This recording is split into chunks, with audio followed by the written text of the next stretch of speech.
In 399 BCE, Athens carried out an execution that felt strangely controlled. A philosopher named Socrates was condemned by the city, and the method was not a blade or a noose. It was poison. He took a cup of hemlock and drank it without a struggle. The punishment unfolded inside the body, not in public violence.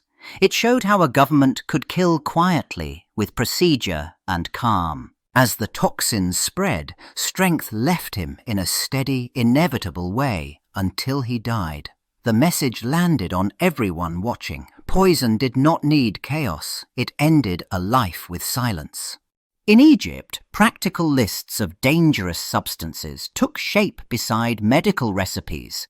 The same plant sap or mineral powder that eased pain also ended breathing. Writing fixed that double use, so poison stopped being only rumor. Greek physicians and thinkers gathered these effects into organized notes, which leaves numbed, which roots forced vomiting, which venoms tightened the chest. Names mattered. Once a substance had a label, it became teachable, repeatable, portable. Roman writers pushed that knowledge wider, mixing cures with cautions in works copied and carried across the empire. Remedies travelled with soldiers and merchants, and so did the darker options. Poison knowledge left the healer's hut and entered circulation. Rome reached a height where power changed hands through favours, marriages, and sudden deaths. Poison fit that world. It did not need an army. It only needed a meal, poured in silence and swallowed in trust. In elite households, food and wine stopped feeling ordinary. A host worried about servants with grudges. A guest worried about rivals with ambition. Tasting became a precaution, and every unexpected illness looked like a test. That fear created a market. Professional poisoners offered mixtures and advice, and plots moved through court circles like gossip. Private dining tables turned into political arenas because survival depended on what entered the body first. After Rome fractured, old routines of law and learning thinned out.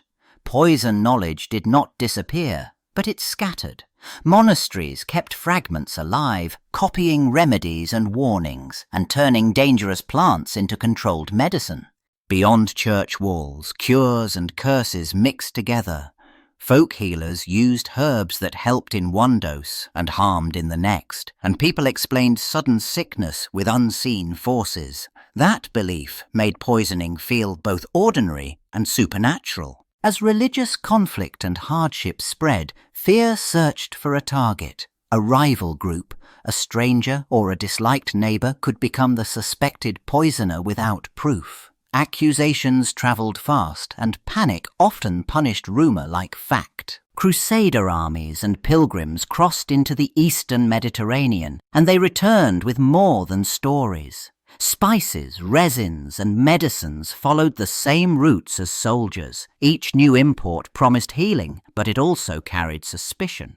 Trade widened between Islamic and Christian ports, and recipes travelled with merchants, physicians, and translators.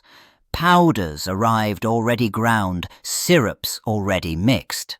That convenience unsettled people. If a substance looked unfamiliar, it could have been altered. Fear shifted from obvious venoms to hidden handling. The foreign apothecary, the travelling trader, even the kitchen servant became part of the risk. Poison no longer needed a knife or a battlefield. It only needed contact. In Renaissance Italy, power often depended on closeness to a ruler, and closeness meant risk. Poison fitted that world. Arsenic and similar agents got prepared as near-tasteless powders made for slipping into food or drink. Killing did not always look like murder. A victim weakened, vomited, and failed over days, and rivals called it illness. That uncertainty encouraged a new trade.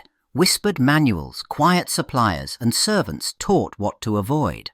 Survival turned practical. Some courts relied on tasters or used sacrificial tests on animals before a meal. Others collected antidote recipes and counter powders because suspicion never ended. Politics became a private arms race in chemistry. By the 1500s and 1600s, rulers and courts treated poisoning differently from ordinary killing. A blade left witnesses and noise. Poison left doubt.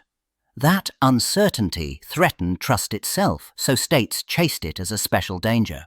Officials tightened rules around apothecaries, powders and household medicines because any bottle looked suspicious after a sudden death. Investigations leaned on gossip, symptoms and grudges. One accusation could spread fast, and families collapsed under it. Then trials turned the fear into theatre. Public interrogations demanded names, recipes and accomplices, and confessions, forced or celebrated, fed the obsession. The poisoner became more than a murderer, a hidden enemy who could strike anyone. In the 18th century, poison stopped being only a rumour passed between frightened neighbours. Chemistry and medicine pushed for names, measurements, and repeatable results. Substances once lumped together became distinct threats, with specific effects and recognisable patterns. Investigators no longer relied on the victim's last words or a suspect's reputation. They compared symptoms, tested powders and liquids, and tried to separate what harmed the body from what did not. Evidence began to mean something you could check. That change reshaped suspicion into argument. Competing claims faced experiments, and the first steps of forensic reasoning entered courts and clinics. Poison still hid well, but it met a new opponent, people trained to prove what had been inside. In the 1800s, factories and new retail markets pushed chemicals into ordinary life. Poison stopped being rare and became a household purchase. Arsenic led the list, sold cheaply for rats, insects, and everyday tasks. Arsenic also entered colour. Pigments used it to make bright greens for wallpapers, fabrics and toys, and those products reached crowded city homes. Exposure no longer needed intent. It happened through touch, dust and mistake. But the same easy access served darker plans. A common powder could slip into food, tea or medicine, and early symptoms looked like ordinary illness. Accidents rose, murders rose, and newspapers fed a new panic. By the late 1800s, poisoning cases stopped staying private. Sensational trials drew crowds, and newspapers treated symptoms and suspects like entertainment. Poison had promised secrecy, yet it now unfolded in public under relentless attention.